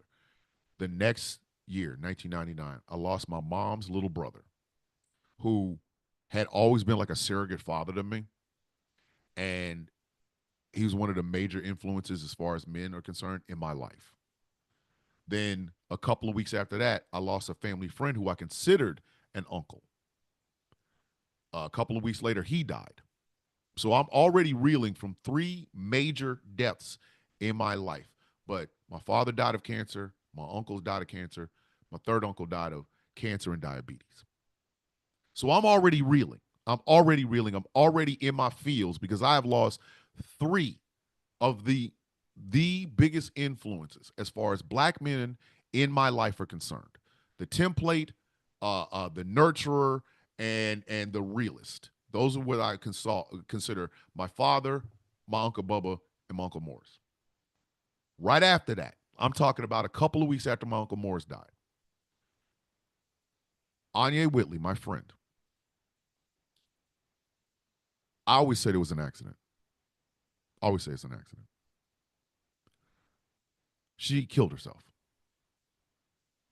She picked up a weapon. She was having an argument with her girlfriend. Girlfriend was trying to go out, and Anya picked up a weapon and threatened to shoot herself if her girlfriend left. She pulled the trigger.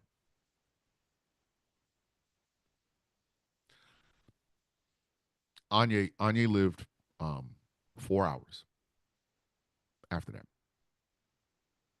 She did it with her two youngest children sitting in the bed next to her. Anya died on a Monday. I didn't find out until Wednesday, same week. My mother called me and told me. And then we went to her funeral on Saturday. Now, out of all the deaths that had happened at that time, Anya's was the one I could not understand. And I remember that same night, because I used to work as a sheriff over in Wyandotte County, Kansas. I was a sheriff. I went to work. And there was this really, really religious woman who I was having sex with. I'm not going to try to lie, but we were fucking around. Excuse my French. But I remember going up to her and asking her, I'm telling her the story. And I'm like, she's going to heaven though, right? Right? It was an accident. She didn't mean to. It was an accident. And I remember this woman looking me in the face and saying, no, she's going to hell. Yeah. That stuck with me. That stuck with me.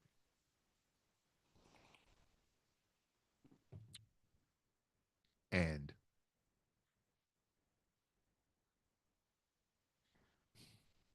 it is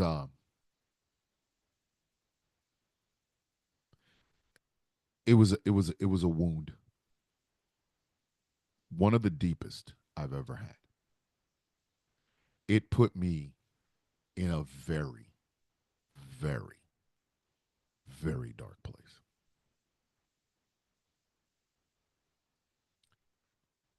The night before a funeral. And this is the first and probably the last time I'm telling this story. So get your coffee ready, because this story is the first and last time I will ever tell this story. Okay? Because this has been over 20 years. I'm not telling this story again. So get ready.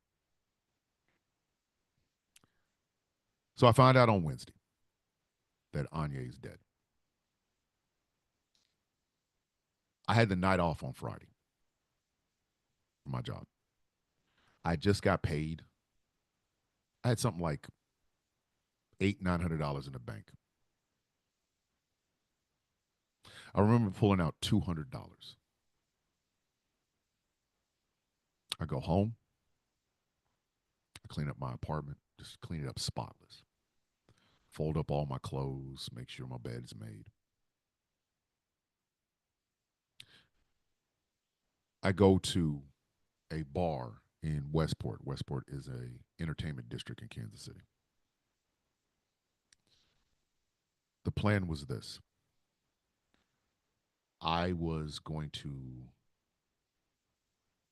drink up $200 worth of booze on an empty stomach and drive my 1994 Probe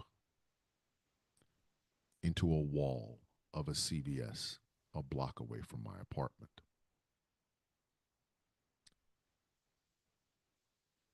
Killing myself.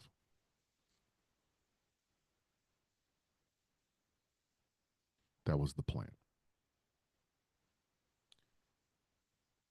That plan did not come into fruition. And the reason it didn't is because that was the night that I met my middle son's mom.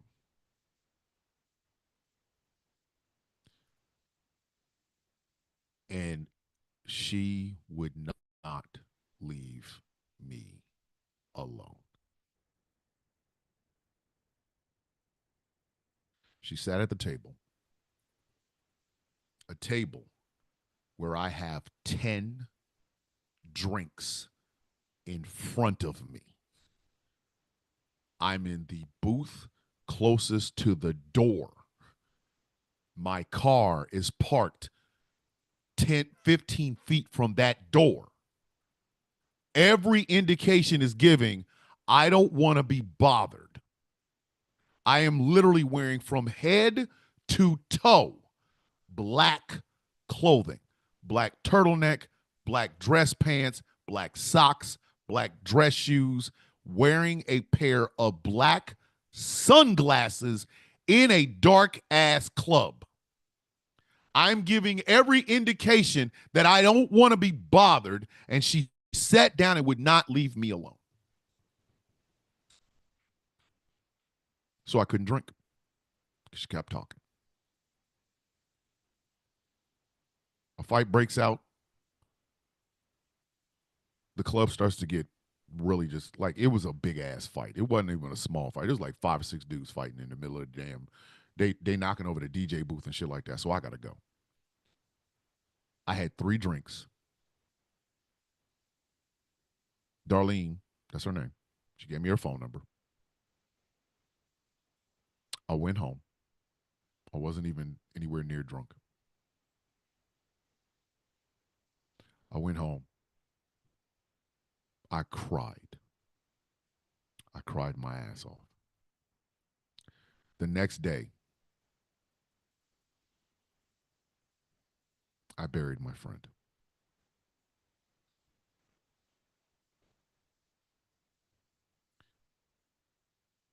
There was absolutely no way I could have expressed the level of pain that I was feeling. Not with words. I had had so much loss in such a short amount of time.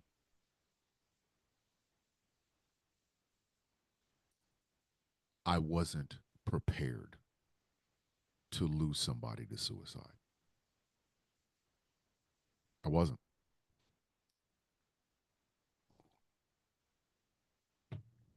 I wasn't prepared. Part of me was so angry. Oh, I was so damn mad at Anya. I was so mad at her. But for years I couldn't say it.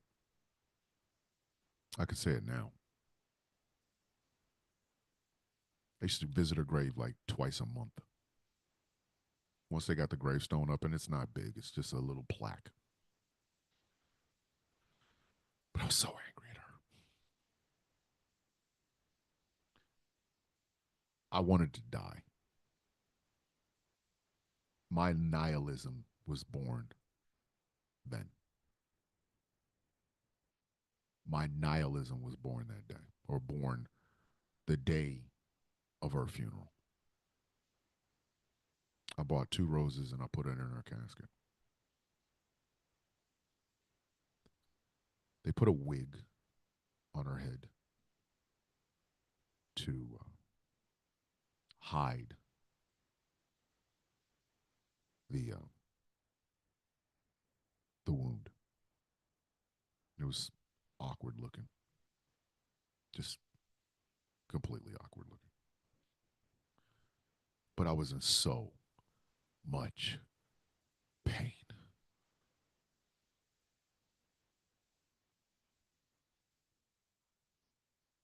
I couldn't express it. I could not express it. Couldn't express how much pain I was in.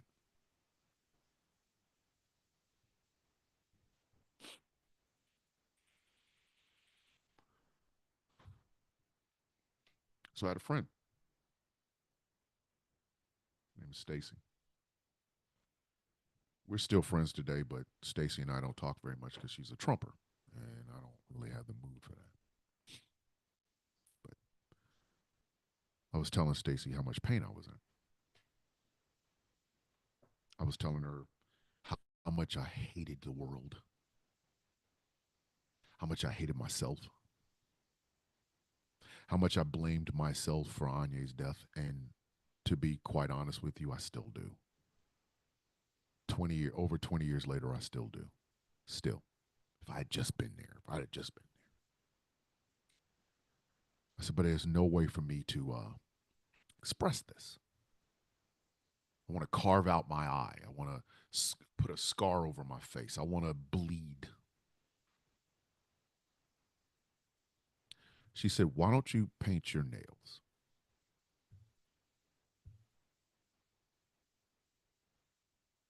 I said, yeah. Yeah. So Stacy started to paint my nails black. And I had my nails painted black literally until I joined the Army Reserves in 2006. Then I stopped doing it. Then I retired. I retired from the military. And I had to get a separation between Staff Sergeant Thomas McCormick and Thomas. I had to make a separation. That person had to die. Staff Sergeant Thomas McCormick sits in a box, a tough box, right next to me. Every uniform is in there. My Stetson is in there. All of my unit patches are in there. All the gear that I've ever had that the Army let me keep is sitting in this box. It's one of two. I had to put them in that box. I had to. Because since I was 7 years old, I wanted to be a soldier. It's all I wanted to be. And when my body and my mind could no longer do it, I had to retire. So I put him in a box. But then I was like, who's Thomas? Who's this guy? You've been this guy in 12 years, 13 years. Who is he? The first thing I did was pierce my ears again. My ears were already pierced. I just reopened the holes.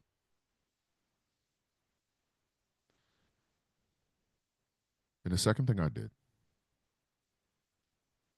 was this. I didn't want to go back to that pain. I didn't. I wanted to go back to the person that expresses themselves. Because Staff Sergeant McCormick could not express himself the way he wants to. And then the TikTok thing blew up. And I'm like, I'm not going to play a character, okay? I'm not going to play a character. I have to be myself. I don't know how else to be. I got to be this walking contradiction. I have to be that man. What is the best way to start that? So I started painting my fingernails again. Every time I paint them, it reminds me that my friend is gone, but the love I have for her is still there. It reminds me that my father is always going to be my dad. Always. And that I will always be his son. It reminds me that my Uncle Bubba loved the shit out of me. He fought for me. He saw the best in me. He encouraged me. And that I am now in a position where I can do the same. It reminded me of my Uncle Morris and how he was no nonsense. He didn't take no shit. He didn't give no shit. Tell the truth, boy. Don't you ever lie. So I started painting my nails again. I have been doing it ever since. I have been called gay. I've been called the F slur. I've been called feminine. But if any of those dumbasses ever knew why I did it, they wouldn't say it. Or maybe they would. I wouldn't care. But I also do it to prove a point. When you see my earrings and my fingernails on a 6 foot tall, 255-pound, bald black man, what you see is a breaking of norms. Every white person that sees that should be able to say, hey, if he can do different, so can I. I have inspired other people to do the same, to paint their nails. I will never sit up and go, it was me. No, I just inspired them to do it. I have encouraged little boys to paint their nails. I have been sent videos and requests, people saying, hey, my son wants to paint his nails, but he's getting a whole lot of pushback from his dad and a whole lot of pushback from his mom. Can you speak on it? And I have. I didn't care if the little boy was white or black. Didn't matter to me. Did not matter to me. I encouraged them to do it. And I encouraged them because it allows you to be yourself. I started this as an expression of my pain. Every time I paint my nails, every single time I go to the nail salon and paint my nails, I am reminded of the loss that I suffered. And I'm also reminded of the joy these people brought to me. This is what I desperately wish for white folk. If you really want to, at the end of the day, this is my ultimate want and desire for Caucasian people is to break societal norms. Come and stand with us. Come and be a part of this. Come and literally make the world better. Reject that shit. This idea that because you're white, you are superior. Let that shit go. Embrace the diversity of this planet. Help to make it better. Not just for you, for everyone. Everyone. For those we have lost, for those that are yet to be born. Make this as great as it can possibly be. Every video I make, every comment I make, every stance I take, I do it in honor of the people who were not here to watch in the first place. All of the accomplishments I ever did, the army, the marriage, the grandkids, and everything, my father died before all of it happened. He never got a chance to see it. Never got a chance to see it. My older sister tells me all the time, you are doing something Daddy would have been completely envious of because he wanted to and couldn't. So when I speak loud. I speak loud. I speak loud and unapologetic. I'll be damned if you're going to sit up and silence my black ass. I don't give a shit. I don't care. I am standing in a place my father never got a chance to stand in. And I am telling white folks in America that you can stand here too. You can stand here too. The word accomplish should come out of your mouth before an ally does. And you should understand what that accomplice means. It means, white women, that the reproductive rights of black and brown and native women are also your rights. If black women are 4 times more likely to die in childbirth than white women should be the number one people screaming about that. Because we're talking about women dying in childbirth. That should alarm you. And as an accomplice, that should be the first. When you're in these conversations with people talking about abortion rights, the first thing out of your mouth is like, excuse me, do you know that black women are 4 times more likely to die in childbirth than white women? Why aren't you talking about that? Reject everything that the women's suffrage movement did, which was white women using the footwork and the words of black women to get rights and then foregoing them and letting them go. Reject that shit. Every woman that you know should be a sister to you. And yes, ladies, that includes trans women. You should be out there screaming your ass off about trans women being able to go take a shit in a bathroom. Because understand, your rights are always at risk when they go after black and brown and native and trans women. Your rights is up there too. Yours. You need to be an accomplice, fighting your ass off. And no, you don't have to be doing it for a biscuit, a pat on the back, or a smile or a tap. Do it because it's the right damn thing to do. White men, you are working yourself to death for people like Elon Musk and Jeff Bezos. Do you think they give a shit about you? You will never be them. They will. I'm quoting the immortal technique. You will never be them. They will always look at you as nothing but a little monkey. I say all the time, I'd rather be proud of what I am rather than desperately trying to be something I'm not just to fit in. Elon Musk don't give a shit about you. Jeff Bezos don't give a shit about you. You will never have a yacht with another yacht in it. You will die penniless with a damn heart attack because you can't afford the damn medical care that would take to help you be better. Stop voting against your own life. Stand with black and brown men. Stand with native indigenous men. Stand with gay men. Stand with trans men.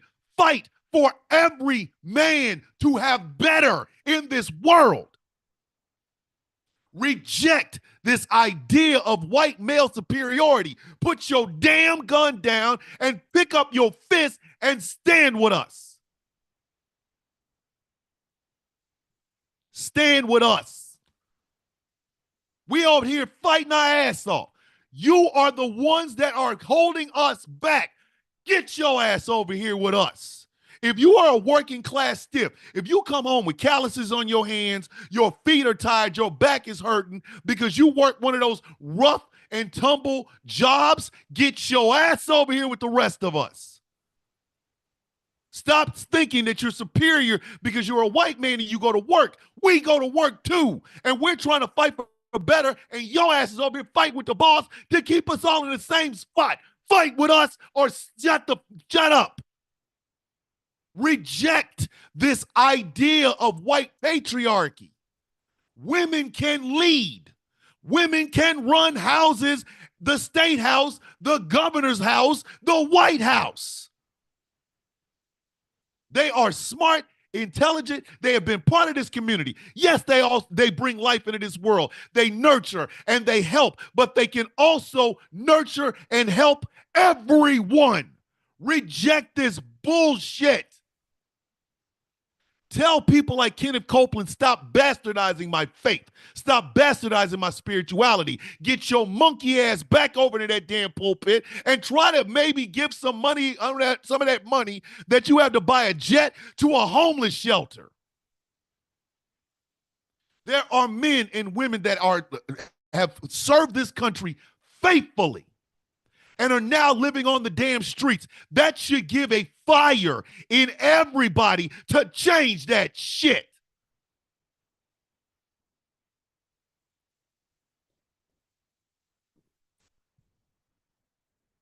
White people, I need you to understand something.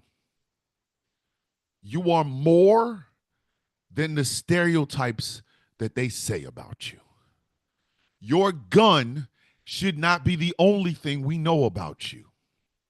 What are your loves? What are your hates? What are you at your core? And if you can't answer that question, it's time for you to do some soul searching. It is time for you to reject the bullshit that you have been taught, a world that you are in. You are in a diverse world. Accept that. Embrace it. Stop voting against everyone's best interest. Understand, when you take your ass in the voting booth, you might think you're voting for you, but you are going to screw at least 1 million people up by voting selfishly. When I vote with the entirety of the African American community in this country. I vote for that 13% of the population. And the reason I do that is this: I can't be selfish. I don't come from selfish people. I don't come from selfish stock. I come from a diverse background, and I know the struggles of black folks. Whether they're rich or poor, I understand it.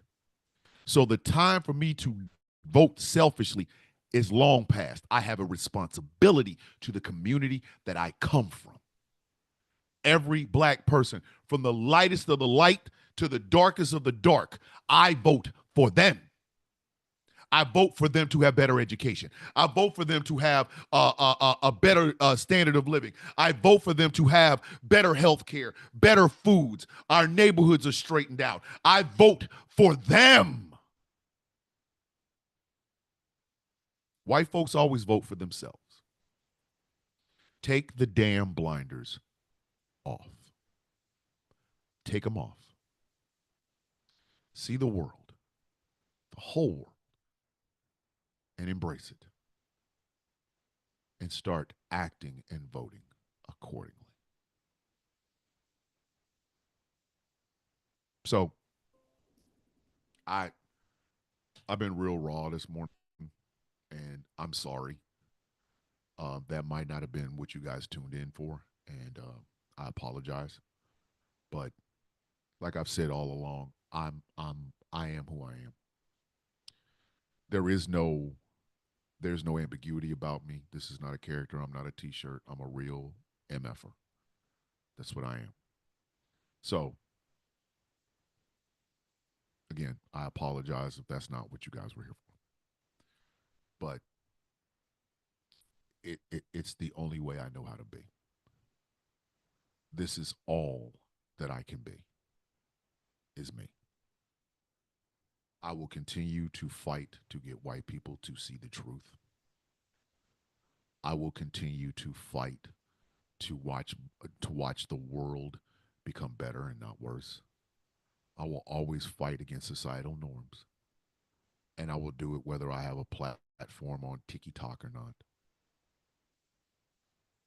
And I do it because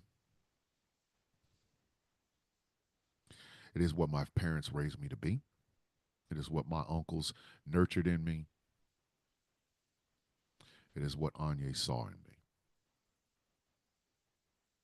I cannot play a character. I can only be myself. And as long as my ass is black and points to the ground, that's exactly what I will be. So I'm going to go ahead and end this show.